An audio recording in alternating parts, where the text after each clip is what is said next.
Theoretically എന്താണ് geology എന്ന് നോക്കാം. Geology is A branch of science which deals with the study of earth.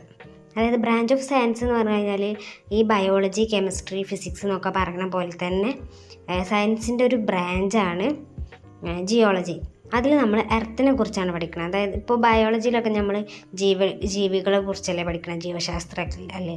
അപ്പോൾ അതേപോലെ തന്നെ ജിയോളജിയിൽ നമ്മൾ പഠിക്കണം നമ്മുടെ ഭൂമിനെ കുറിച്ചാണ്. നല്ല കൃത്യമായിട്ട് പറയുകയാണെന്നുണ്ടെങ്കിൽ ഭൂമിൻ്റെ ഒറിജിൻ, അതായത് ആദ്യം എങ്ങനെയാണ് യൂണിവേഴ്സ് ഉണ്ടായത്, അതിനുശേഷം എങ്ങനെയാണ്, സൂര്യൻ എങ്ങനെയാണ് ഫോം ചെയ്തത്, അതിനുശേഷം ഭൂമി എങ്ങനെയാണ് ഉണ്ടായത്, ഇതെല്ലാം നമ്മൾ പഠിക്കുന്നത് ജിയോളജിയിലാണ്. പിന്നെ നമ്മൾ നോക്കുന്നത് ഭൂമിയിലുള്ള എന്തൊക്കെ സബ്സ്റ്റൻസസ് ആണ് ഭൂമിയിലുള്ളത്. അതായത് ഇപ്പോൾ മിനറൽസ് എന്ന് വെച്ചാൽ ഇപ്പോൾ നമ്മൾ ഓർണമെൻറ്റ്സ് ഒക്കെ ഉണ്ടാക്കുമ്പോൾ കല്ലുകളുണ്ടല്ലോ, മാലകളിലും ഒക്കെ യൂസ് ചെയ്യണ കല്ല്, മോതിരത്തിലൊക്കെ യൂസ് ചെയ്യണ കല്ല്,